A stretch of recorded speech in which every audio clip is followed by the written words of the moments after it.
أعوذ بالله من الشيطان الرجيم. بسم الله الرحمن الرحيم. ثم قست قلوبكم من بعد ذلك فهي كالحجارة أو أشد قسوة وإن من الحجارة لما يتفجر منه الأنهار وإن منها لما يشقق فيخرج منه الماء وإن منها لما يهبط من خشية الله وما الله بغافل عما تعملون. അസ്സലാമു അലൈക്കും വറഹ്മത്തുള്ളാഹി വബറകാതുഹു. സൂറത്തുൽ ബക്കറയിലെ 75-ാമത്തെ വചനമാണ് നാം ഇപ്പോൾ ശ്രവിച്ചത്. അതിൻ്റെ അർത്ഥം ഇപ്രകാരമാകുന്നു: അതിനുശേഷം നിങ്ങളുടെ ഹൃദയങ്ങൾ കടുത്തുപോയി, അങ്ങനെ അത് പാറക്കല്ലുകൾ കണക്കെയോ അതിനേക്കാൾ കഠിനമോ ആയിരിക്കുകയാണ്. നിശ്ചയമായും പാറകളിൽ തന്നെ അരുവികൾ അതിൽ നിന്നും പൊട്ടിയൊഴുകുന്ന ചിലതുണ്ട്, അവയിൽ സ്വയം പൊട്ടിപ്പിളരുന്ന ചിലതുമുണ്ട്. അങ്ങനെ അവയിൽ നിന്ന് വെള്ളം നിർഗമിക്കുന്നു.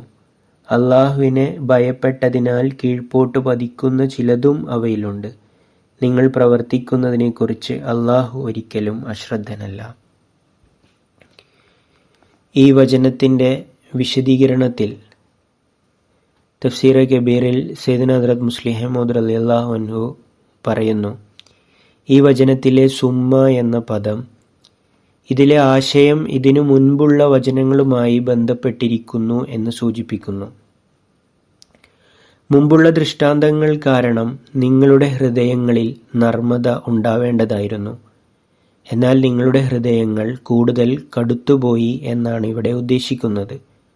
കഅബ് ബിൻ അഷ്റഫിൻ്റെയും അബൂ റാഫി ബിൻ അബിൽ ഹക്കീക്കിൻ്റെയും വധവും ബനു ഖൈൻഖായിനെ മദീനയിൽ നിന്ന് പുറത്താക്കിയതുപോലുള്ള സംഭവങ്ങൾ നടന്നിട്ടും യഹൂദ ഗോത്രങ്ങളായ ബനു നസീറും ബനു ഹുറൈളയും അവരുടെ ദുഷ്ടതകളിൽ വർദ്ധിച്ചുകൊണ്ടേയിരുന്നു എന്നതിൽ ഇതിന് തെളിവുണ്ട്.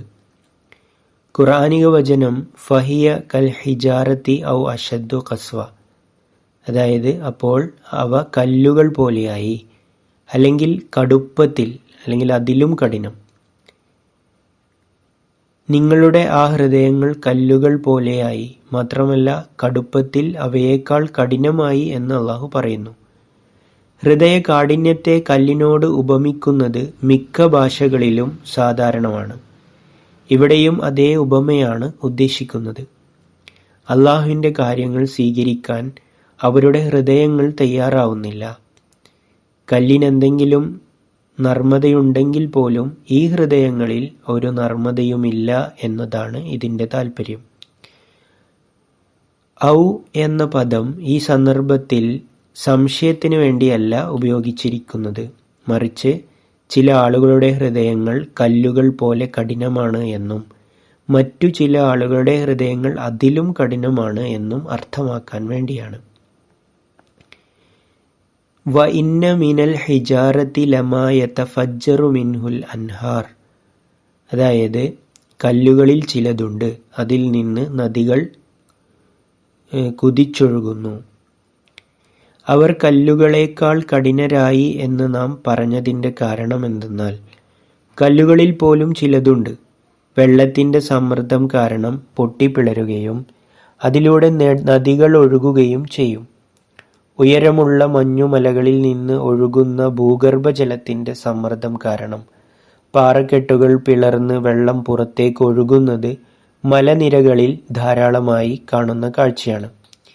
എന്നാൽ ഈ യഹൂദന്മാർ അത്രത്തോളം കഠിനഹൃദയരായി അള്ളാഹുവിൻ്റെ വചനമാകുന്ന നദി ഒഴുകി വന്നിട്ടും അതിന് ഒരു വഴിയും കൊടുക്കാൻ അവരുടെ ഹൃദയങ്ങൾ തയ്യാറായില്ല. അള്ളാഹുവിൻ്റെ ദൃഷ്ടാന്തങ്ങളെ പ്രത്യക്ഷമായും പരോക്ഷമായും അവർ നിഷേധിച്ചുകൊണ്ടേയിരുന്നു.